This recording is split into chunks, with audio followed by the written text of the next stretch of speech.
ब्रह्मा विष्णु महेश अजर अमर नहीं है।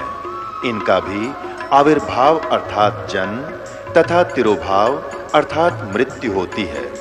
प्रमाण के लिए देखिए देवी भागवत महापुराण। ब्रह्मा, मैं, विष्णु और शिव, यह तुम्हारी प्रभाव से जन्मवान है। तो हम तो जन्मवान है, हमारा तो जन्म होता है और मरते हैं, नित्य नहीं है, हम अविनाशी नहीं है। फिर इंद्रादि दूसरे देवता नित्य किस प्रकार हो सकते हैं? कृपया अवश्य सुनिए जगत गुरु तत्वदर्शी संत रामपाल जी महाराज के अमृत वचन। आपके हृदय में बनाए रखना था कि है कोई शक्ति ऐसी जो ऐसी अनहोनी भी कर सकती है जो कोई नहीं कर सकता। लेकिन अब इस समय में आपको वो यथार्थ ज्ञान भी देना है और भक्ति भी देनी है। तो कहने का भाव ये था कि हम पहले सतयुग त्रेता द्वापर में हम दुखी नहीं थे। आज से 50 वर्ष पहले का तो मेरा भी याद है, ऐसे कोई रोग भयंकर गामा में हमने देखा नहीं। जो आज कैंसर तो ऐसी होगी जैसे खांसी जुकाम होया करे, क्यों कर्म इतने बिगड़ गए हमारे। हमने कर्म बिगाड़ लिए और मिलना वही था जो हमारे भाग्य में है। ये हमें को बताने वाला मिला नहीं, को दर्द ये करने वाला नहीं मिला कि गलत कर रहे हो बच्चे, ये मत करो, जहर खा रहे हो। तो हमने 50 साल में इतने कर्म बिगाड़ दिए, अब सबकी बिरानमेटी हो रही है। यहाँ देख रहे हो आप कितने दुखी हो गए। तो ये बच्चे अनजानपने में विष खा के गलतियां करके पाप को मांगे, अब ये भोगने पड़ रहे इनको। अब इस परमात्मा के पास वो पावर है, शक्ति है कबीर साहब के पास, ये हमारे पिता है। बच्चा कितनी गलती कर ले, माँ बाप के पास आकर फिर से अक्षमा याचना कर ले तो उसको फिर से सारी सुविधा सौंप देता है, बेटा ठीक ठाक रहे और ले, सारी सुख देगा। तो ये वो समर्थ है, गलतियां होगी इसको भी मालूम है, अनजान नहीं है ये। लेकिन अब टिके रहना, जिस यहाँ पर जो रोगी आते हैं अधिकतर आते हैं, ये भक्तों के अनुभव सुन के आने लग गया, अच्छी बात है। और तो कोई ठिकाना है नहीं, वो तो सब जगह भटक तो लिए ही है। यहाँ तो सुख होगा ही होगा, लेकिन होगा उनको जो कति और आस छोड़ कर जब यहाँ आएंगे। अब हमारे भक्त अधिकतर देख रहा है दास, भगत लाते चल तू वहां जाते ठीक हो जाएगा। अब वो दुखी है, उन सोचते चलो वहां भी देख लेता हूँ। तो जो ये सोच का है चलो वहां देख लेता हूँ, फिर यहाँ भी ऐसी सुविधा उसको नहीं मिलेगी। यहाँ तो कति समर्पित होकर आवे, अखे परमात्मा हमें और कोई जगह ठिकाना नहीं रहा और दया कर 2 मिनट में ठीक करे, 3 मिनट नहीं लगे।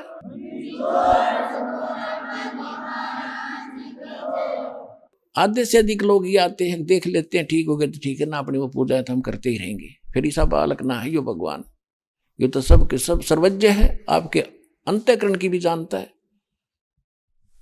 तो यहाँ पर आपने बहुत से देखे होंगे भक्त जिनको इतना सुख हुआ, वो सब जगह थक लिए, हार लिए, ये सोच लिया था कब इसका कोई विकल्प कहीं ठिकाना नहीं और कोई इसका अल्टरनेट नहीं, वो 2 मिनट में ठीक करे जाता है। तो दास आपको बार बार ये समझाना चाहता है कि इस जाल को समझो और इस कबीर भगवान दयाल को समझो। ये कौन है, ये क्यों भटक रहे हैं आपके पीछे पीछे। अब जो प्रसंग चल रहा था हम उसी पर आते हैं कि एक यज्ञ है धर्म की, और दूसरी यज्ञ है ध्यान, और तीसरी यज्ञ हवन की, चौथी यज्ञ प्रणाम, और 5वीं यज्ञ यहाँ ज्ञान की है। तो ये 5 यज्ञ आपसे यहाँ कराई जाती है। आप धर्म देख रहे हो, ये कहने की आवश्यकता नहीं, सबकी आत्मा मानती है इस बात को कि यहाँ जो सुविधाएं है शायद विश्व में नहीं होगी। ये किस कारण से है ये भी आपने भी सोचना पड़ेगा।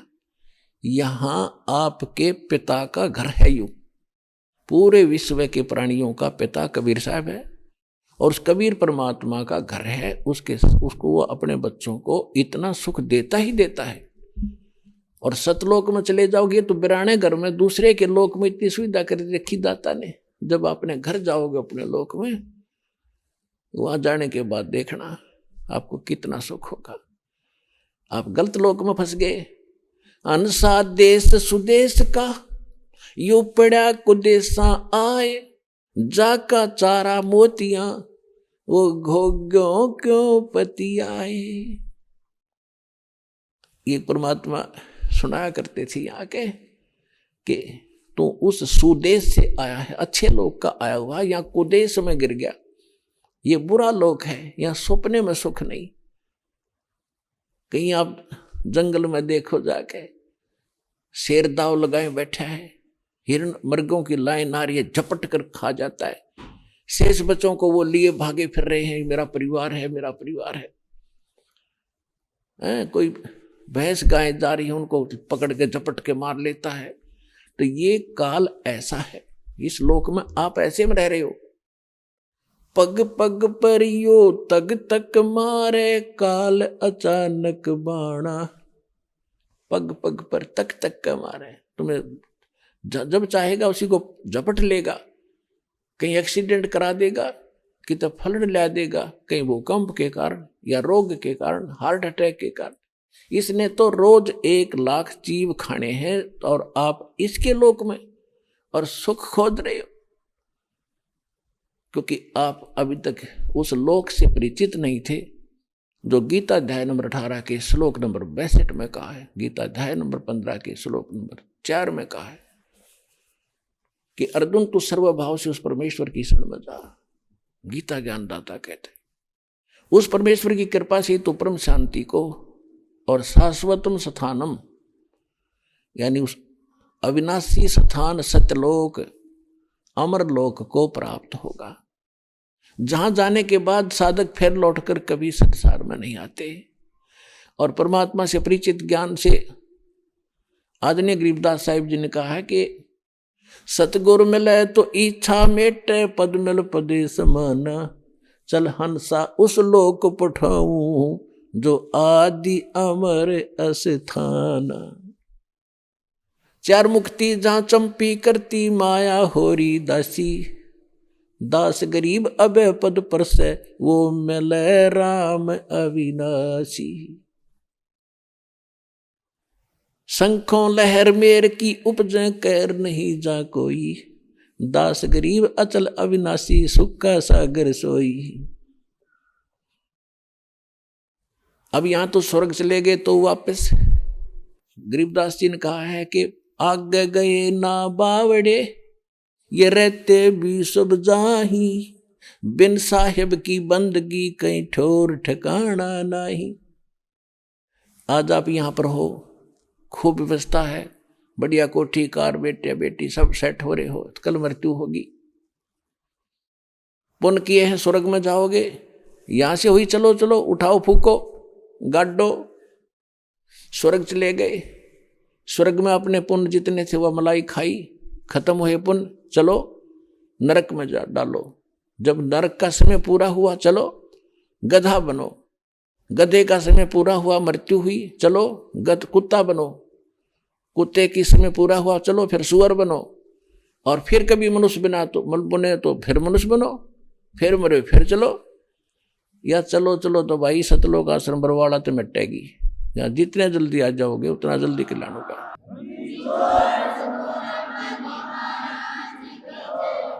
ये वो परमात्मा है, अमर करूं सतलोक पठाऊं, ताते बंदी छोड़ कहाऊं। बंदी छोड़ हमारा नामम, अजर अमर है अस्थिर ठामम। अनंत कोट ब्रह्मांड में वो बंदी छोड़ कहा है, सो तो सतगुरु कबीर हैं जन्नी जने न माए। तो क्या बताते हैं कि आगे गए ना बावड़े, जो पहले चले गए उन्होंने ताक बताया नहीं, मारी गल के बीती।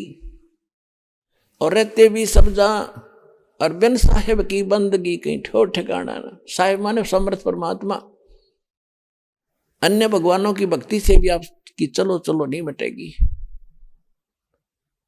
इस समर्थ की शरण में आने से ही आपको वो स्थान प्राप्त होगा जो गीता अध्याय नंबर 18 के श्लोक नंबर 62 में और 15 के श्लोक नंबर 4 में अंकित है। अब यहां पर आपको उसी की ट्रेनिंग और उसी का कोर्स कराया जा रहा है कि आप यहां की जो ट्रेनिंग करोगे, इस कोर्स में साफ पास होगे ट्रेनिंग में, तो आपको सतलोक में जॉब मिलेगी, और वो सतलोक आपको बता दिया और भगवान ने बताया। फिर जिन संतों को परमात्मा ऊपर लेकर गए फिर वापस छोड़ा, उन्होंने परमात्मा के उस आंखों देखे स्थान और सामर्थ्य को अपनी अमृतवाणी में बताया है। कौन कौन थे? आदरणीय धर्मदास साहिब जी, आदरणीय मलुकदास साहिब जी, आदरणीय नानक देव साहिब जी, आदरणीय दादू साहिब जी, आदरणीय गरीबदास साहिब जी, गांव छुड़ानी जिला जज्जर हरियाणा वाले, आदरणीय गीसा दास साहिब जी, गांव खेखड़ा जिला बागपत उत्तर प्रदेश वाले, आदरणीय स्वामी रामानंद जी। तो इन महापुरुषों ने परमात्मा मिले और उन्होंने उस परमात्मा से परिचित होकर उस लोक को देखा और फिर हमारे को बताया, लेकिन हम नहीं समझ पाए, हम बालक थे, हमारी बुद्धि इतना काम कर नहीं थी उस समय, क्योंकि हम शिक्षित नहीं थे। और शिक्षा आपके लिए अब तो बनेगी, एक बार तो ये अभिशाप बन गई हमारे लिए। ये दास देख रहा है, क्योंकि दास को मालिक ने सब जगह देखा। ऐसे समय में जन्म दिया कि हमने पिछला जमाना भी देखा, जिसमें कितनी शांति होती थी, गांव में कितनी शांति थी, कितने प्यार से रहते थे, एक दूसरे की इज्जत कैसी होती थी। अब बच्चा माँ बाप के सामने कोई उल्टा बोलता नहीं देखा। बालक दूसरी बात है, बड़े होने के बाद इतनी लज्जा करा करते एक दूसरे बड़े छोटे की। रिश्तेदारों में कितना प्रेम था। अब ब्याह पाछा हो है, तलाक पहले होले है, वह पीछे होता बच्चों का, मुकदमा पहले दर्ज हो जाता है तलाक का या दहेज का, कि जीवन है कोई। हम बगैर ज्ञान के गलतियां कर रहे हैं। सब एक परमात्मा के बच्चे हैं, हिंदू मुस्लिम सिख ईसाई कोई भी हद, ये जितने जीव हैं सभी परमात्मा के बच्चे हैं। हम किसी को सताते हैं, दुखी करते हैं तो भगवान दुखी होता है। चाहे आप किसी को करते हो, चाहे चींटी हाथी को बेमतलब, वैसे आपको कोई हानि पहुंचाने की चेष्टा करता, जैसे हिंसक जानवर है, उनको डंडा मार दिया उसको और वो किसी कारण से मर जाता तो वो भी कोई आपको पाप नहीं। लेकिन जानबूझ कर उसने जाकर मारे, सांप ने या किसी अन्य भेड़ को बैठी हो, बिच्छू को जानबूझ नहीं मारे, आपको काटने की चेष्टा कर रहा है तो उसको बचाओ में बेशक मार दो उसको, उसका दोष नहीं है वो, क्योंकि काल ने बड़ा ऐसे दिया, हमारे का आपस में लड़ा दिए। लेकिन बेमतलब किसी को सतावा नहीं, चाहे आपको कितना दुखी कर ले कोई, जब तक पार बसा उसको तंग नहीं करे। प्रतिशोध की भावना खत्म करो, तब हम आगे बढ़ेंगे, आप सफल होगे। परमात्मा कहते हैं जैसे आपको कोई गलत भी बोलता है, उसे ज्ञान नहीं, वो तो साकेट आदमी है, अपने बाप ने भी ऐसे ही बोलता होगा। कहते साकेट का मुख बंबई है और निकले वचन भुजंग, और ताकि औखद मौन है, विषनी व्यापय अंग।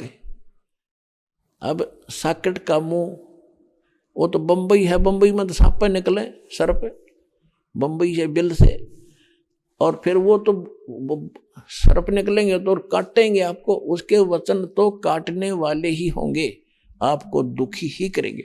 उसकी औषधि बताई है, मेडिसिन बताई है कि चुप रहे, बोल रहे नहीं, उसने जवाब नहीं दे, ताकि औखद मौन है, फिर उसका जहर आपके असर नहीं करेगा।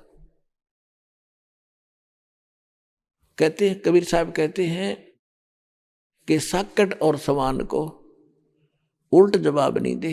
अब कुत्ता भौंक रहा है, आप उसने धमकाओगे पर दूना भौंकेगा, कहते हैं बोल रहे नहीं, भौंक भांक आप टिक जाएगा।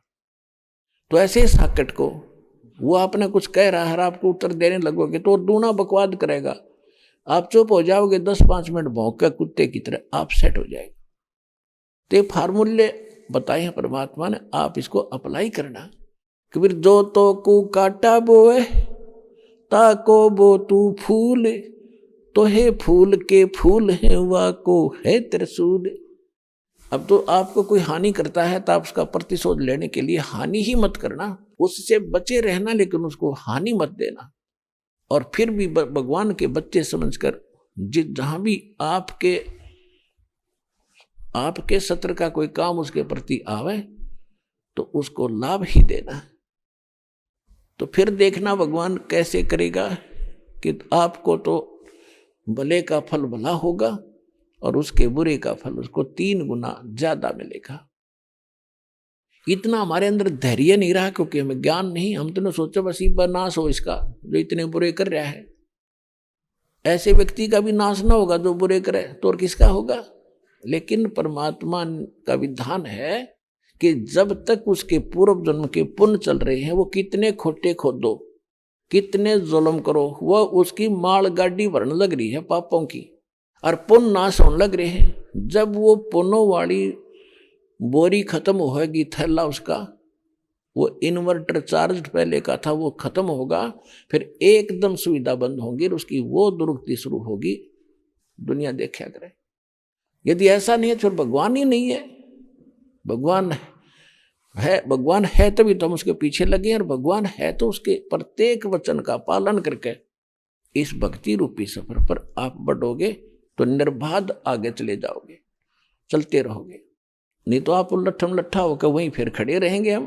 तो परमात्मा कहते हैं आवत गाड़ी एक है, उल्टों होवे अनेक, कहे कबीर ना उल्टियो वा रहे एक की एक। गाली ही से उपजे कलह कष्ट और मीच, हार चले सो साधु है, लाग मरे सो नीच।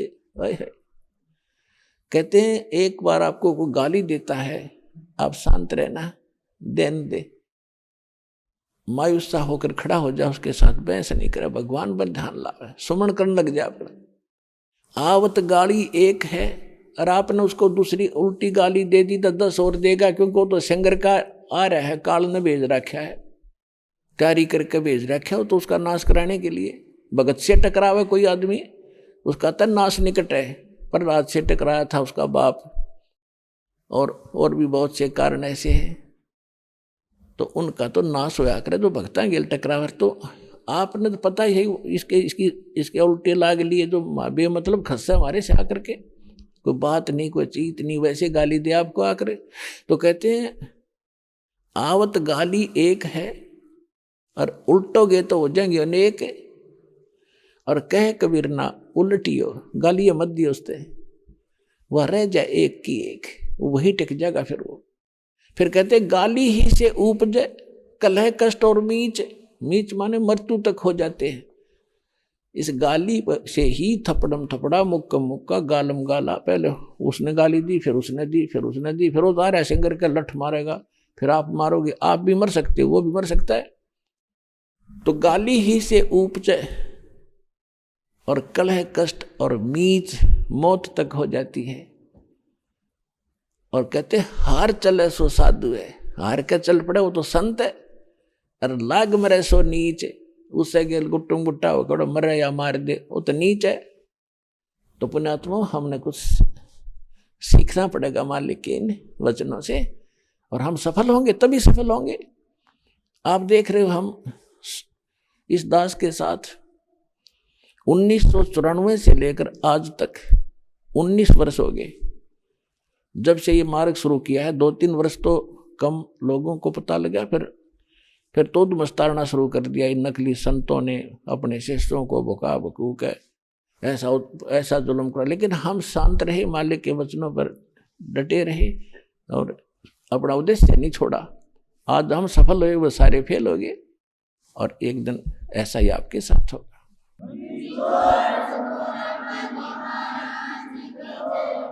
तो इस प्रकार हमने परमात्मा के इस मार्ग पर चलने के लिए कुछ परमात्मा के दिए हुए फार्मूले लाने पड़ेंगे, तभी हमारी प्रॉब्लम सोल्व होगी, अन्यथा हम फेल हो जाएंगे।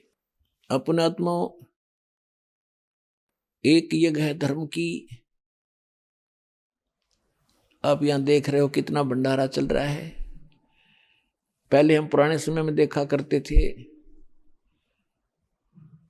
तो उसमें आप उन सभी प्रजाजनों के पुण्य उनके साथ होते थे। वर्षा नहीं होती थी तो गांव के लोग इकट्ठे होकर के एक धर्म भंडारा किया करते थे। उसमें क्या करते थे कि 2-4 क्विंटल 2-3 क्विंटल चावल बनाया करते मीठे, उसमें गुड़ शक्कर गेर के, और फिर सारे बैठ के वहाँ भगवान के नाम पे भंडारा करते थे, बैठकर सारे वहाँ खाते थे, भगवान की चर्चा करते थे। तो कहते हैं वर्षा हो जाया करती। उस एक छोटे से भंडारे से 2 कुंटल 1 कुंटल 2 कुंटल चावल बना के आप पे खानते वर्षा कर दिया करता भगवान, क्योंकि उनके पुण्य ठीक थे। और आज यहाँ देख रहे हो आप कैसे धर्म हो रहा है, कितने कुंटल चावल यहाँ पर बनाए जा रहे हैं, और बाकी अन्न धर्म भगवान के दरबार में क्या हो रहा है। तो कहने का भाव ये है कि अब ये जो पुण्य हो रहा है, ये के घाट घालेगा, ये के कसर छोड़ेगा आपके लिए। जो इतना गजबकार विधिवत हो रहा है, शास्त्र अनुकूल हो रहा है, तो ये पुण्य आपके पापों को साथ नाश करेगा। और वो केवल हम जैसे कोई इच्छा करके दान धर्म करते हैं तो उस किए हुए दान का हमने फल यही खत्म कर लिया।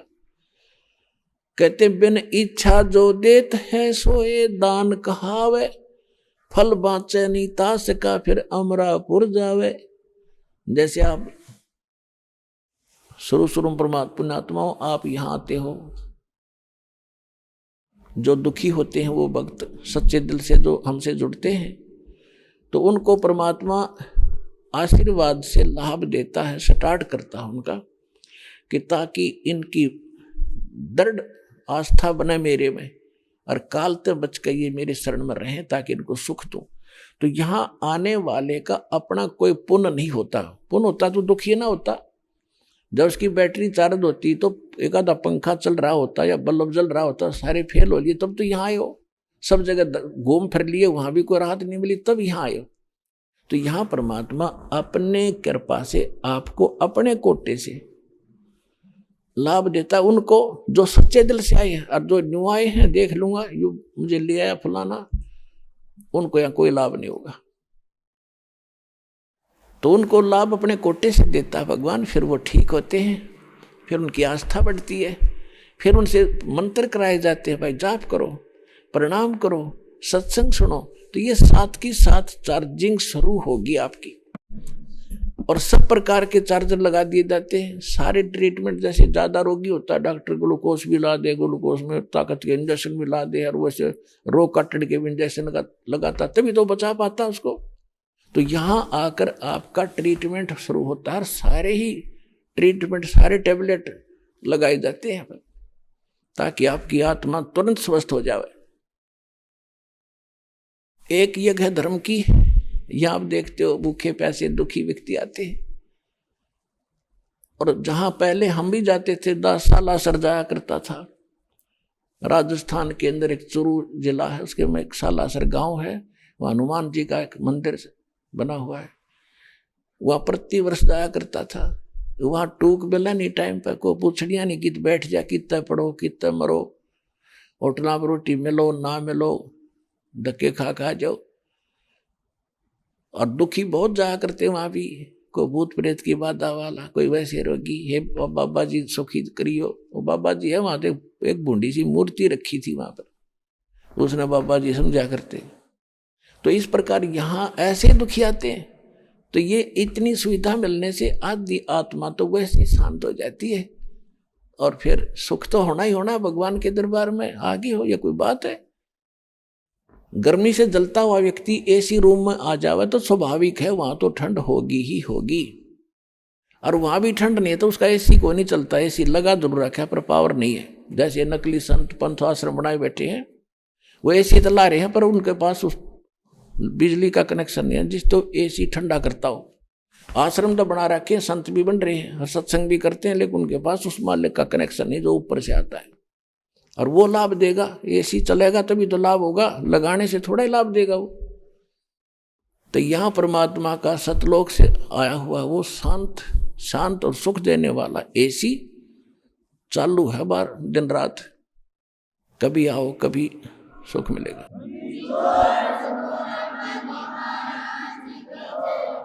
एक यज्ञ है धर्म की, और दूसरी यज्ञ है ध्यान। जब आपको यहाँ बुलाया जाता है, आपको प्रतिबंधित किया हुआ है कि 4 महीने में एक बार अवश्य आना पड़ेगा। देखो पुण्यात्माओं, बच्चा स्कूल जाता है, और अध्यापक यदि वो 1 दिन 2 दिन लगातार नहीं आता है तो अध्यापक उनके माता पिता को संदेश भेजता है कि या तो अपने बच्चे को भेज देना, ये फेल हो जाएगा, मेरी जिम्मेवारी नहीं है। और हम एक रोजी रोटी के लिए अपने बच्चों को 18-20 वर्ष तक फ्री छोड़ देते हैं बेटा, और धन भी लगाते हैं। तब वो केवल एक रोजी रोटी ही तक का जुगाड़ कर पावा तो कर पावा, ना भी हो। या सभी जो शिक्षा ग्रहण कर रहे हैं सारे नौकर नहीं लग सकते, और सभी एक जैसा उद्देश्य लेकर पढ़ रहे हैं, और उनको मिलना उनकी किस्मत ही मिलनी है। और परमात्मा के लिए हम जितना भी समय और धन व्यय करेंगे आपका व्यर्थ नहीं जाएगा। कबीर कमाई आपनी कदे न निष्फल जाए, 7 समुद्र आडे पड़ो वो मिले अगाऊ आए। धर्म तो धसके नहीं है, धसके तीनों लोक, खैरायत में खैर है कीजिए आत्म पोख। धर्म का नाश नहीं होगा चाहे तीनों लोकों का नाश हो जाएगा। परमात्मा से प्रश्न करते हैं कि एकम एका होएगा ये विनसेंगे कैलासे, धरती अंबर जावेंगे तब कहाँ रहेंगे तेरे दास। एकम एका होन दे और विनसन दे कैलासे, जो सतनाम आश्रित हैं वो मुझमर हैं मेरे दास। जो मेरी भक्ति करते हैं, मेरे पर आश्रित हो गए हैं, वो मेरे पास रहेंगे। उनको ऐसे रखूंगा जैसे प्रहलाद को अग्नि में बचाया। अग्नि का क्या गुण है? फूकना, जला देना। प्रहलाद नहीं जला, तो ऐसे मेरे भक्तों को रखूंगा। ये तो नाश तो होएगा लेकिन मेरे भक्तों का नाश नहीं हो सकता। हमारा भक्त पिछोड़ी होई तुम्हारा नाम ना लेवे कोई, फिर भगवान का नाम और निशान खत्म हो जाएगा। धर्म तो धसके नहीं, धसके माने नाश नहीं होगा धर्म का। और 10 को तीनों लोक, खैरायत में खैर है। खैरायत यानी धर्मकरण में खैर है। और कीजिए आत्म पोख, यहां सबसे बड़ा पुण्य है। भक्त आते हैं भगवान के लिए, यहाँ केवल खाने के लिए नहीं आते। ये तो खाना अपना साथ भी बांध के ले जाया करते, हमने खूब देखा, जाते थे हम, और वहीं और कहीं भी खा लेते, लेकिन भगवान मिल जाता। यहाँ खाने के लिए नहीं आते, ये भगवान के लिए आए। और जो परमात्मा के लिए आते उनकी व्यवस्था कर दी जाए, अपने पल्ले से धन ला के, तो कितना पुण्य होगा उन आत्माओं को। तो आप जो दान करते हैं, आप देख रहे हो यहाँ पर कैसे उसका सदुपयोग हो रहा है। दास अपने घर से 2-4 कुर्ते पजामे लेकर आया था, और भगत आप पे दे दे एक आधा कुर्ता पैंट पजामा पैंट की को वो डाल लेता हूँ, और बाकी टोटली पैसा परमात्मा का, परमात्मा के बच्चों पे प्रयोग हो रहा है। आप यहाँ देख रहे हो 5-5 क्विंटल घी का तो हलवा बनता है। सारा देसी यानी अपने देसी घी की यहाँ व्यवस्था लगाया जाता है, और कोई दूसरा ये वनस्पति घी का हम यहाँ प्रयोग नहीं करते, क्योंकि उसमें बहुत ज्यादा मिलावट बनी हुई होती है। और मैं अपने मुख से कोई यहाँ की व्यवस्था की प्रशंसा नहीं करूंगा, क्योंकि आपसे कोई छुपा नहीं है। और दूसरी बात यह है कि हम यहाँ हवन करते हैं, आपसे पाठ कराए जाते हैं। कहते हैं बिन इच्छा जो देत है सो दान कहावे। अपने आत्मा जैसे आप पहले तो अपने कोटे से भगवान आपको सुख देगा। कुछ दिन आपको कहेंगे बेटा भक्ति कर, भजन कर, डट के विश्वास रख। यदि आप भजन करते हो विश्वास करके, तो आपको उसी दिन वो 4 दिन शुरू कर देगा काम, आपको बहुत से लाभ शुरू हो जाएंगे। और फिर भी 1-2 महीना आप ये सुमन कर रहे हो, फिर भी लाभ नहीं हो रहा। पता होता है दास को कि ये भक्ति ढंग से नहीं कर पा रहा। फिर उसको कहा जाता है बेटा एक ज्योति करा। ज्योति यानी हवन यज्ञ। धर्म तो वो करते ही आप आते हो, धर्म यज्ञ में थोड़ा बहुत दान कर दिया, कुछ 10 रुपये 100 रुपये डालते ही हो, ताकि ये स्वाभाविक है आपका, वैसे भी आपका पहले से स्वभाव है धर्मकरण का। तो उससे क्या होता है कि उसको उसका फल आपको तुरंत मिल जाता है। फिर कई कहते हैं जी मैं ऐसे ऐसे एक पाठ कराऊंगा, मेरा लड़का हो गया, लड़का हो जाता है या मेरा फलाना काम हो जाए तो एक पाठ करा दूंगा, संकल्प कर लिया और आपने वो काम भी हो गया, आपने पाठ करा दिया तो वो बराबर हो गया। आपने जो पाठ कराया और वो जो किसी उद्देश्य से अपनी मनोकामना पूर्ति के लिए, तो वो काम भी हो गया और उसका फल भी बराबर हो गया। बिन इच्छा जो देत है सोए दान कहावे, फल बाँचे नीतास का फिर अमरापुर जावे। बगैर किसी मनोकामना पूर्ति के जो आप पाठ, ज्योति या वैसे सेवा दान करते हो, कहते वो दान कहता है। उसमें दोनों फल मिलते हैं, आपकी मनोकामना पूर्ण भी होगी और आपके उसमें भक्ति के अंकों में भी इसकी कुछ ग्रेस मार्क साथ लगता। जैसे बच्चे का अगर प्रैक्टिकल के 10 नंबर और मिला करें तो ये प्रैक्टिकल वाले नंबर आपके इसमें और मिल लेंगे साथ में, और वो काम तो होगा ही होगा। बिन इच्छा जो देता है सो दान कहावे, फल बाँचे फल चावे नीतास का फिर अमरापुर ले जावे। इस तरह हम सतलोक जाएंगे। फिर तीसरी यज्ञ है धर्म हवन की, चौथी यज्ञ प्रणाम।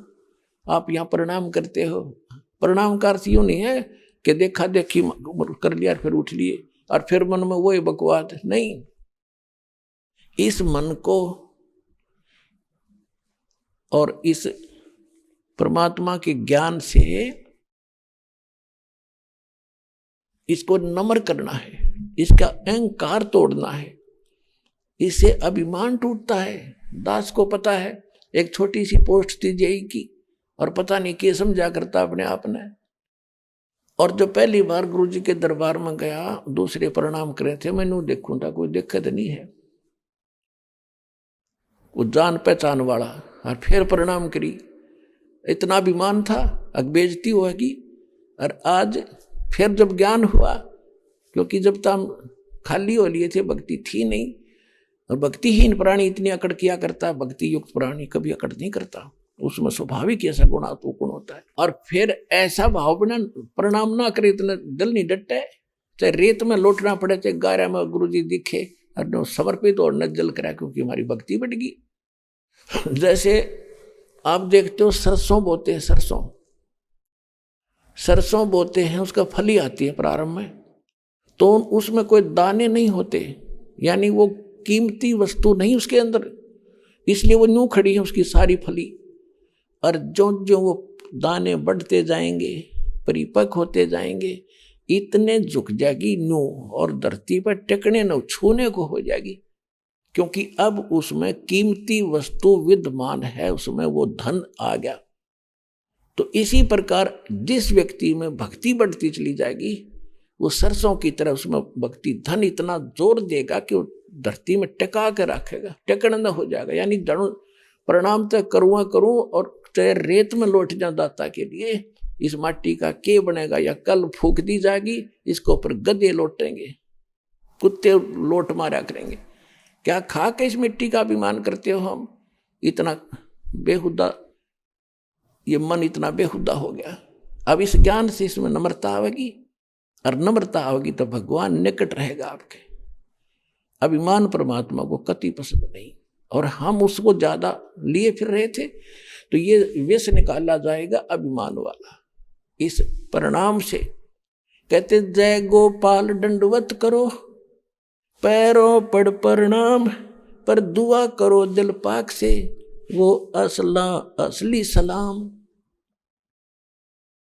जय गोपाल दंडवत कर, जैसे जय गोपाल बोलिया करते पहले हुए, उनको समझा रहे हैं भगवान। और दंडवत पैरा पड़ प्रणाम, लेकिन दुआ करो दिल पाक से। जब प्रणाम करो हृदय से करो, देखा देखी करने का कोई लाभ नहीं। हृदय से करो, अपना परमात्मा का नियम मानकर करो। और प्रणाम करते हो, दंडवत किस लिए करते हैं कि माटी हो लिया दाता आपका दास, अब कोई ब्योंत नहीं रहा मेरा नाड़ उठान का। और बाहर जाते फिर के बढ़ रहा, तू आ जा खाक प्रणाम करके गया, फिर तू है मूर्ख कहीं का। अपने आत्मा अभी तक हमने गुरु गलत मिलते रहे, वो ऐसे मिल गए जैसे किसी ने तो एक पहिया दे दिया मोटर गाड़ी का, कार का, व्हील अखिलेश ने घुमा ले, या गाड़ी है, उन्हें पकड़ कर घुमाता जा, हट जाओ गाड़ी आ गई, आप पे चला रहा, आप पे धका रहा उन्हें, और किसी ने स्टीयरिंग दे दिया, वो काट कर छल्ला को ले, ये गाड़ी वो लिए, फिर हट जा, गाड़ी आ गई। तो इस प्रकार किसी ने कुछ पकड़, तो ये जो साधनाएं अभी तक हमसे जैसे कोई हवन ही करते फिरते हैं, ये खास कर देखा ये समाज के आचार्य हैं, जाके कितना बाढ़ का भट्ट अन्यों का हवन कराएंगे, आज थारे हवन कराएंगे, स्वाहा स्वाहा कर चल, बाकी बस हो गया काम। ये तो एक न सोच लो स्टीयरिंग लिए फिर रहे हैं, स्टीयरिंग। तो ये सारा मिलाकर ही क्रियाएं करनी पड़ेंगी, तभी हम मोक्ष होगा। फिर भी जो जितना कर रहा उसका लाभ मिलेगा उसको, क्योंकि ये विधान है परमात्मा का, लेकिन मोक्ष तो नहीं हुआ उसका। अब जैसे अजाजील नाम का एक भगत था, गुरु जी ने बता दी, भाई प्रणाम करा कर बेटा, इस प्रणाम करने से आधिनी के साथ साथ पुण्य भी संग्रहित होते हैं। आदिनी तो आनी चाहिए, आदिनी को नाश करने के लिए तो करते, लेकिन परमात्मा के लिए की जाने वाली क्रिया से साथ में हमारे पुण्य भी लगते हैं। ये एक यज्ञ का फल भी मिलता है, प्रणाम एक यज्ञ है, और जब हमने अहंकार नहीं खत्म किया तो वो यज्ञ का फल तो मिल जाएगा, लेकिन मोक्ष फल फिर भी रह जाएगा, अहंकार में मोक्ष नहीं हो सकता। तो वो जो प्रणाम उसने कहते हैं 11 अरब प्रणाम किए, 11 अरब, लंबी आयु होती थी लाख लाख वर्ष की, तो 11 अरब प्रणाम किए दंडोत। उसके कारण उसके अंदर इतने भक्ति यानी वो पुण्य इकट्ठे हो गए, वो विष्णु लोक में गए। वैसे तो पुण्यात्मा सारा खेल परमात्मा कबीर जी का है, सारी लीला उसकी है, वही खुद करते हैं। वो 1 मिनट में पता नहीं कहाँ कैसी रचना रच ले। जैसे आपको कल बताया था सत्संग में कि वीरदेव सिंह बघेल नाम का एक बादशाह था, वो शिकार खेलन गया था, उनको बहुत दूर निकल गए, कुछ जल मिला नहीं, आहार मिला नहीं, सेना सारी साथ, और भूखा मरे प्यासा 5 मिनट में मर जाता। परमात्मा ने एक पहाड़ के ऊपर इतना गजब का सरोवर बना दिया, और वहाँ फल फूलों से भरे पूरे बाग लगा दिया, और सारे खाया पिया नहाए धोए तोड़ कर भी चल पड़े। मुड़कर देखा वहाँ ना कुछ, ना सरोवर था ना वो बाग था, टक्कर मारी उसने परमात्मा के चरणों में। तो ये ऐसे भगवान है। तो ऐसे ही उस मालिक ने लीला तो खुद ही करते हैं, सभी भगत उसी के हैं, उसके बच्चे उसी के हैं। तो क्या किया परमात्मा ने, लेकिन ये कुछ पौराणिक कथा है, हम उसी तरह बताएंगे तो आपका जल्दी समझ में आएगा। तो ये विष्णु जी के लोक में पहुंच गया। ये परमात्मा स्वयं ही अपनी अलग व्यवस्था करके उसको समझाने की चेष्टा करते हैं, और वही सब का फल देते हैं। गीता अध्याय नंबर 15 के श्लोक नंबर 17 में स्पष्ट किया है कि उत्तम पुरुष तु अन्य परमात्मा इति उदाहरत है, यह लोक त्रयम् अविश्य विभर्ति अवैश्वर है। वो सब का धारण पोषण वही करता, सबको संभालता वही है। जैसे नरसिंह रूप धार के स्वयं परमात्मा आए थे, और बाद में विष्णु जी का रूप दिखा दिया, प्रहलाद राज्य हो गया क्योंकि वो भगत उसका था। अब ये है सोशल सिद्धर मैं करूं अपने धन के काज, ताकि भक्ति में आस्था इनकी बनी रहे। तो आज तक ये विष्णु विष्णु करके कम से कम भक्ति तो करते रहे। जब प्रहलाद मारा जाता तो राम नाम में लेने नहीं पाओ किसी उस मालिक का। तो इस आज के इस प्राइम टाइम के लिए भगवान या भक्ति बचा के लाए, आपकी आस्था बनी रही। अरे भी ये विज्ञान ये शिक्षा इसलिए ना दी थी भगवान ने कि नास्तिक हो जाएंगे मेरे बच्चे। अब आप देख रहे हो, उन दास देख रहा है, हम थोड़े ही दिनों के बाद यानी 1960 के बाद हम समझन योग्य हुए, 9 साल के हो गए थे। उसके बाद हम देखते हैं कि लोग नास्तिक हो रहे हैं। कहाँ रखा, किसने देखा भगवान? विज्ञान कहाँ तक पहुंच गई। तुम एक दिन दास, एक हमारा भक्त है पूना के अंदर, वहां से आ रही थी मेरे साथ एक और भक्त था, जहाज के द्वारा। हम जहाज में बैठे, तीन की सीट थी, वह एक और आगे बैठ गया यंग सा लड़का। जहाज जब चला तो हम अपना मंगलाचरण करते हैं, जैसे घर से निकलते हैं या गाड़ी में बैठकर गाड़ी चलने लगती है तो सभी मंगलाचरण करते हैं। हम अपना मन में मंगलाचरण करने लगे। तो जब हमने वो पूरा कर लिया तब वो कहता है, आप क्या कर रहे थे? भगवान से अर्जी कर रहे थे, हमारी मंगल कामना कर रहे थे, हम नहीं बोले कुछ भी, मैं कहने दे भी बोलेंगे जी पता नहीं क्या कह दे बालक है। अरे वाह भाई वाह, आज के युग में चांद पर चंद्रमा पर जा लिए हैं लोग, और तुम अभी भगवान को ही मान रहे हो। हम नहीं बोले साकेट का मुख बम्बई है, निकलना वचन भुजंग, ताकि औखद मौन है वैसे नहीं व्याप पाएंगे। क्यों, एक तो जवानी और फिर यह विज्ञानी, दो दोष उसमें। तो इस प्रकार हम ये नास्तिक बना दिए इसने, और भगवान इसलिए इस विष को हमारे निकट नहीं आने दिया 4 युग तक। अब ये आया है तो अब इसका समाधान साच करेगा, ना तो नाश हो जाता। अब 30-40 साल के अंदर आप कितना जुल्म हो गया। इस दास ने 1977 में सर्विस ज्वाइन करी थी। उस समय महकमों में ये कहा करते थे कि पूरे एक महकमे के अंदर, जैसे सिंचाई विभाग में, कि फलाना अफसर, फलाना एससी सुपरिटेंडिंग इंजीनियर रिश्वत लेता है और कोई नहीं लेता। और 1995 में दास ने सर्विस छोड़ी थी। उस समय ये कहने को रह गया था कि वो एक एससी रिश्वत नहीं लेता, बाकी सारे लेते। बताओ कहां तक बिजली गिर गई। इस शिक्षा ने हमारी डिमांड बढ़ा दी, कोठी बनाएंगे, कार लाएंगे, बच्चों को अच्छी शिक्षा देंगे, उनको यो कर देंगे। जो काम करने का था भले आदमी वो कर लो।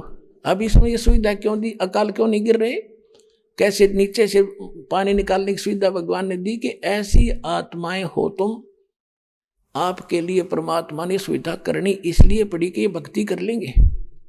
अब जैसे हमने देखा हमारी माता चाकी पीछा कर का कीता ही सारी लायक के आटा 2 घंटे में जाके 2 किलो गेहूं पीछा करते, और 2 घंटे लगी रहती। फिर चारा काटा करते पशुओं का, ऐसे हाथ से मशीन चला चला कर, और मुश्किल से 2 घंटे में जाके 4 पशुओं का चारा मुश्किल से होता था।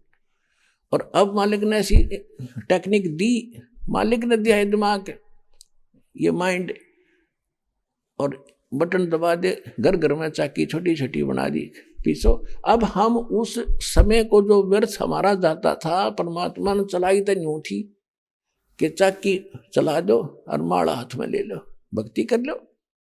नहीं पहले वो उस समय लगे रहे थे घसड़ पसड़ में, कदे वो मोटा आटा आ गया, कदे छोटा हो गया। तो ऐसे ही परमात्मा ने सुविधाएं जो आपको दी है। पहले हमने देखा गेहूं निकाला करते थे फसल काट के, 1-1 महीने में 50-100 मन गेहूं मुश्किल से सेट होया करते। ऊपर पशु घुमाए जाते, 1 एकड़ का झाड़ का छड़ा काट के पीछे बांध लेते, उसमें घुसाए जाते। हमने खुद कर रखे वो काम, हमारे पैर कट जाया करते थे उसमें घूमते घूमते। जब जाके कि तो गेहूं निकला करते, अरे 2 घंटे में काट लिया 100 क्विंटल गेहूं ने। तो वो समय जो बच गया कहाँ प्रयोग कर रहे हैं, राजनीति के गप्पे मार के, या कि तो टीवी पर आंख पाने देखे रहेंगे, बकवास सुनेंगे, या कि तो ताश खेल लेंगे। तो अब उस समय का सदुपयोग करना आपने, जो भगवान ने आपको ये अच्छी सुविधाएं दी है, ये इसलिए दी है कि मेरे बच्चे भी मालिक बचेंगे। और हमने टेंशन बढ़ा ली गणी, भजन करने के लिए टेंशन कम होनी चाहिए, तो हमने परंपराएं बढ़ा दी, थोड़ी सी सुविधा होगी। फिर ब्याह शादी में और बच्चा होने पर जलवा पूजे, कुआ पूजे, जो पूजन की चीज थी वो तो पूजते नहीं, कुआ पर माथा मारने जाए बता। तो इस प्रकार ये कहने का भाव ये है कि इस शिक्षा ने हमें कहां से कहां जा छोड़ा। अब जो मालिक ने आपको आवश्यक थी वो चीज दे दी,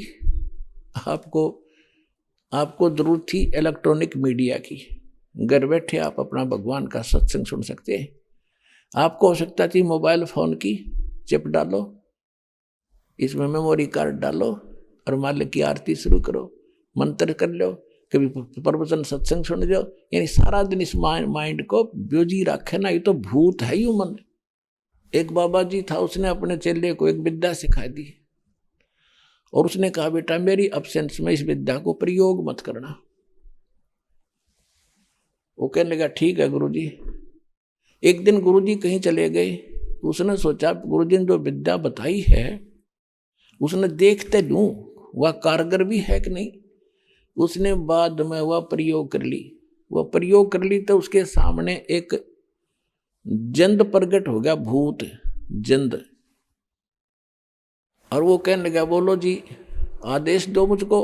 और एक मेरी बात सुन लो, मेरी मर्यादा है कि या तो मुझे काम बताते रहना, अन्यथा मैं तुझे मारूंगा। फिर मैं उलगा हुआ, मैं बेला हुआ, काम से फुर्सत मिलते ही मुझे काम नहीं मिला तो तन्ने मारूंगा। अब वो डर गया, उसने कहा कि आटा ला। वो गया, 2 मिनट में आटा ला कर रख दिया। फिर कहा पानी भर दे, वो पानी ले आया। फिर कहा सफाई कर दे, सफाई कर दी। कपड़े धो दे, कपड़े धो दिए। अब उसने सोचा भाई भी वो मारेगा ही, के काम बताऊं, कर दिया ना फटाफट। इतने में गुरुजी आ गए और देखा गुरुजी भाग के पैरों में गिर गया। गुरुजी मुझे बताओ बताओ क्या हो गया? कि ये जंत मेरा पीछा पड़ गया, कि तेने वो विद्या प्रयोग कर ली? हाँ जी, गलती बन गई। चलो भाई, करते दी इतने गलती पर एक काम करे। इसने यूं कह दिया कि एक बांस ले आवे लंबा। ने बोला बांस लिया, वो बोले आया, बांस फट गई। तो गुरुजी बोले इसको कह दे इसमें जमीन में गाड़ दे सीधा। उन्होंने गाड़ दिया, बाकी ऊपर नीचे थोड़ा 2-4 फुट नीचे गाड़ दिया। फिर अब इसको कह दे इस पर चढ़े जा, उतरे जा। जब मुझे जरूरत होगी तो बुला लूंगा।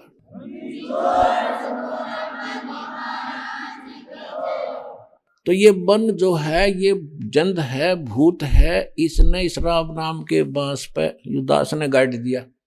अरे इस पर चढ़ाए जाओ और उतरे जाओ।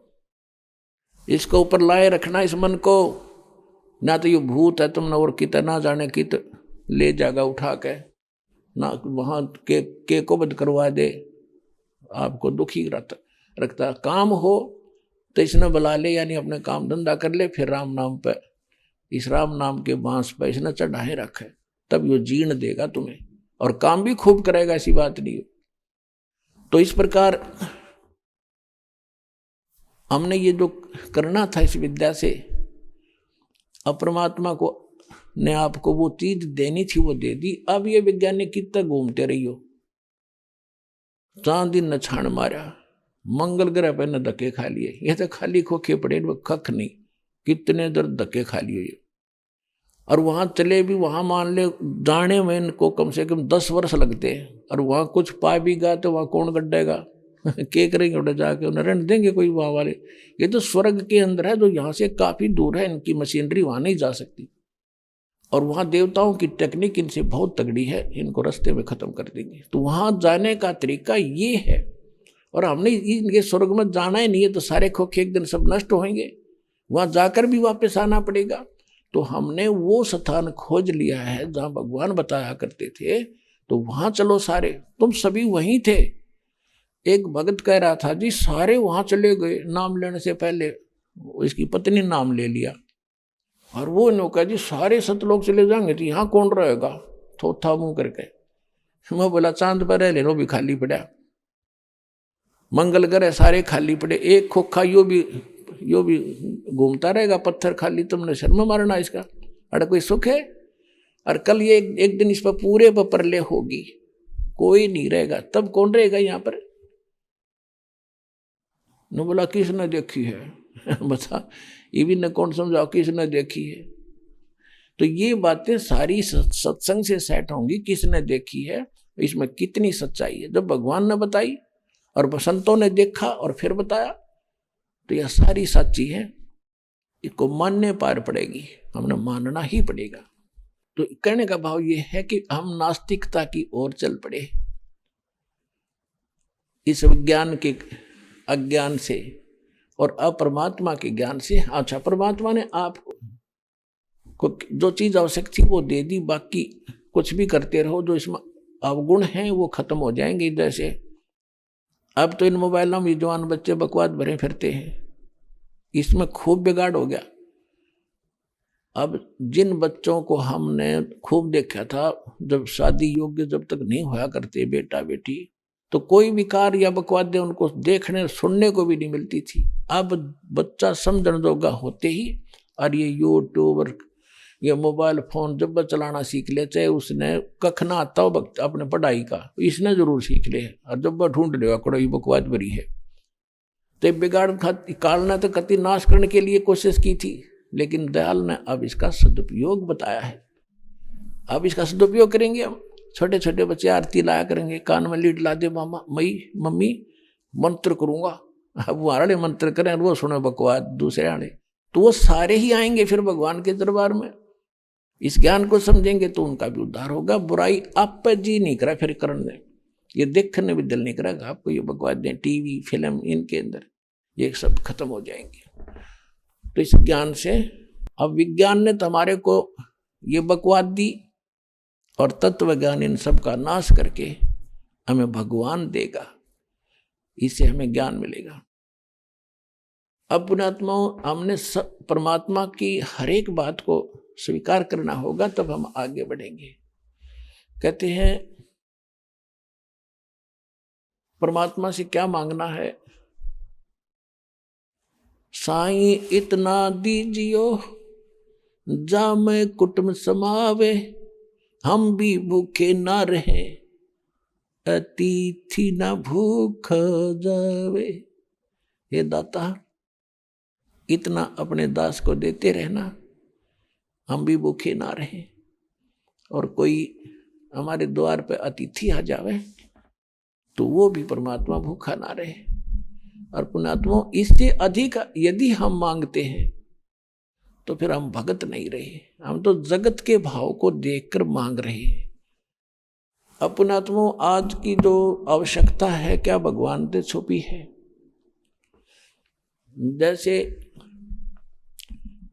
जिस समय नरसिंह जी ने परमात्मा के कहने से अपनी सारी संपत्ति दान कर दी और जंगल में झोपड़ी डाल कर बैठ गया, लेकिन फिर भी अब इतना ज्ञान हो गया, उस समय ज्ञान नहीं था, फिर भी वो परमात्मा में आस्था बनाए रखने के लिए हमारे लिए भगवान ने एक ऐसा अनमोल उदाहरण दिया। नरसिंह जी की एक बेटी थी, बेटा था नहीं और धन गणा था। जब परमात्मा ने उसको काफी समझा बुझा कर उसके साथ एक ऐसी लीला की जिससे उसकी बात बुद्धि ठिकाना आ गई, उसने धर्म कर दिया सारी संपत्ति का जो उसने संग्रह करके रखी थी। परमात्मा ने बताया, माया तेरे जी का झाड़ बन जाएगी, तेरा नाश कर देगी। बच्चा तेरा नहीं, लड़की थी वो विवाह कर दिया, अभी चिपका बैठा नालायक इसके, तो उसका काफी झटका दिया। जब जाकर छुट्टी उसने नरक से, आप माया मांगने आते हो और परमात्मा अपने भगत को माया से दूर करता है। परमात्मा कहते मेरे संकेत पर माया चलेगी, जब मुझे प्रसन्न कर लेगा तब माया कहाँ पीछे जागी तेरे थे। एक सेकंड में तेरा घर भर दूं, सब कुछ कर दूं, जब तू विश्वास करके चले, फिर उसका करेगा क्या। मैं उतना दूंगा तुझे जितना तुझे चाहिए, इससे फालतू नहीं अच्छा होता। अब नरसिंह जी जब उसकी ज्योति का ब्याह होया, लड़का था नहीं, स्वामी भाती बनकर जाने लगा। एक टूटी सी गाड़ी, 10-12 भगत बैठे उसमें 16, तो तब उसने भगवान आगे स्वयं मालिक। आइए अब हम उन श्रद्धालुओं के अनुभव जानते हैं जो जगत गुरु तत्वदर्शी संत रामपाल जी महाराज जी से दीक्षा प्राप्त कर चुके हैं तथा उनके द्वारा बताए गए भक्ति मार्ग पर चल रहे हैं। क्या नाम है जी आपका? प्रियंका शर्मा। कहाँ से आई जी आप? मैं तहसील राजपुरा, डिस्ट्रिक्ट पटियाला, पंजाब से आई हूँ। संत रामपाल जी महाराज से कब जुड़े आप? संत रामपाल जी महाराज से हम 2013 में जुड़े। संत रामपाल जी महाराज से नाम दीक्षा लेने से पहले आप क्या भक्ति करते थे? सर, मैं उत्तराखंड से बिलोंग करती हूँ, तो उत्तराखंड से बिलोंग होने के कारण वहाँ जिस प्रकार की भी परंपरागत साधनाएं होती हैं, देवी देवता पूजना और बलि चढ़ाना, ये साधनाएं करते थे। और इसके साथ मैं शिव जी को बहुत मानती थी, तो शिव जी की जैसे 12-13 साल की उम्र से मैंने व्रत रखने शुरू कर दिए थे और उनकी पूजा करना, शिवलिंग पर दूध जल चढ़ाना, इसके साथ साथ मैं हनुमान चालीसा का पाठ भी करती थी, गुरुद्वारे भी जाती थी, मतलब कि जो भी और साधनाएं वो भी साथ करती थी, मगर शिव जी में मेरी बहुत आस्था थी। तो फिर आपने संत रामपाल जी महाराज से नाम दीक्षा क्यों ली? संत रामपाल जी महाराज से नाम दीक्षा हमने इसलिए ली क्योंकि उनका जो ज्ञान का आधार है वो शास्त्र हैं।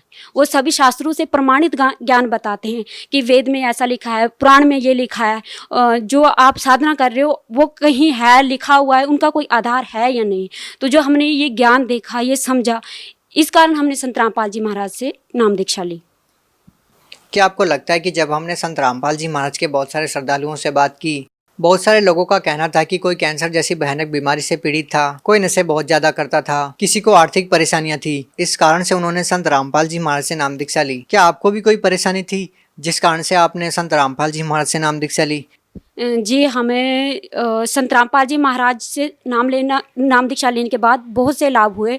सबसे बड़ा लाभ ये बताऊं कि मेरे पापा जो हैं वो जर्दे का बहुत ज़्यादा सेवन करते थे और भी बहुत सारी प्रॉब्लम थी हमारे घर में। हम शारीरिक रूप से भी और आर्थिक मानसिक रूप से हर तरीके से परेशान थे। परंतु जब संत रामपाल जी महाराज की शरण में आने के बाद मेरे पापा का जर्दा छूटा सबसे पहले, और उसके बाद मेरे जो भाई है, एक बार मेरे भाई के पैर पे सांप का जहर चढ़ गया था, तो ट्रीटमेंट कराने के बाद भी बिल्कुल ठीक नहीं हो रहा था, पैर का अंगूठा बिल्कुल गल गया था। तो हमने फिर संत रामपाल जी महाराज से अरदास लगाई। जिस दिन हमने अरदास लगाई उसी दिन से आराम आना शुरू हो गया, और एक हफ्ते में पैर ऐसा हो गया कि जैसे कुछ हुआ ही नहीं था।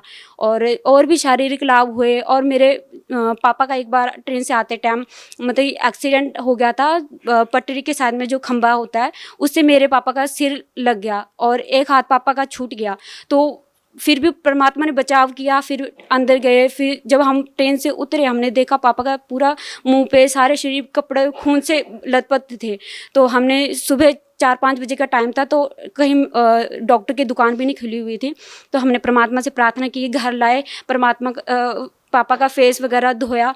तो जब हमने फेस धो के, हमको ऐसा था भी बहुत ज़्यादा कहीं चोट लगी होगी, तो जब हमने फेस धो के देखा तो पापा के आइज़ के बिल्कुल ऊपर और बिल्कुल छोटी सी चोट लगी थी। हमको डॉक्टर के पास जाने की भी ज़रूरत नहीं पड़ी। परमात्मा ने हमको इतने लाभ दिए।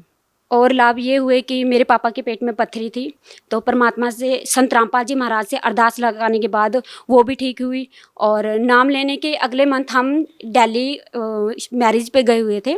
तो वापस आते टाइम ऑटो में बैठे हुए थे, मैं थी, मेरी मम्मी थी और रिश्तेदार थे। तो हमारे एक्सीडेंट हुआ, हमारा ऑटो बीच रास्ते में पलट गया। तो फिर आसपास के लोगों ने ऑटो सीधा किया, हमको बाहर निकाला। तो उसमें मेरी मम्मी और मैं बिल्कुल सुरक्षित बच गए। बाकी जो रिश्तेदार थे, किसी के हाथ टूटा, किसी के पैर का नाखून तक निकल गया था, किसी के जो ऑटो में मीटर लगा तो उसकी पत्ती यहाँ हाथ में घुस गई थी। तो इतना बुरा हाल हो गया था, मगर मैं और मेरी मम्मी बिल्कुल सुरक्षित बच गए। तो इस बात का मुझे इतना दृढ़ विश्वास हुआ कि सही में आज हम जो भक्ति हमने ली है वो सही में सही है, जिस कारण से आज हमारी रक्षा हुई है। और जो रिश्तेदार थे उन्होंने भी इस बात को स्वीकारा भी, हाँ आप जिनकी शरण में आओ उनके पास पावर है, जिस कारण से, नहीं तो और भी थे, सभी की चोटें लगी, सिर्फ मैं और मेरी मम्मी बिल्कुल सुरक्षित बच गए। आप भगत समाज को क्या संदेश देना चाहते हैं? भगत समाज से मैं हाथ जोड़कर प्रार्थना करना चाहती हूँ कि आप संत रामपाल जी महाराज को ज्ञान को समझिए। वो शास्त्रों के आधार पर, कोई अपनी तरफ से बात नहीं कर रही, शास्त्रों के आधार पर प्रमाणित ज्ञान बता रहे हैं कि गीता में ऐसा लिखा है, वेद में, पुराण में, बाइबल में, सभी सदग्रंथों से वो बता रहे हैं कि इसमें ऐसा ज्ञान लिखा है। अगर आपको गलत लिखता है तो आप बताइए भी यहाँ पे ये गलत लिखा है। आप अपने सदग्रंथों से मिलान तो कीजिए, उसमें लिखा क्या है, उसमें बताया क्या गया है। फिर आप संत रामपाल जी महाराज के ज्ञान को समझिए, उनकी शरण में आइए। आज लाखों लोग संत रामपाल जी की महाराज की शरण ग्रहण कर रहे हैं, आप भी कीजिए। ये जीवन अनमोल है, ये बार बार नहीं मिलेगा। ये कबीर साहब कहते हैं कि मानव जन्म अनमोल है, ये मिले ना मिले बारंबार, और तरवर से पत्ता टूट के रे बहु न लगता डार। तो इस अनमोल जीवन को अपने हित में समझते हुए आप संत रामपाल जी महाराज की शरण में आए, अपना कल्याण करें। जी धन्यवाद। सत साई।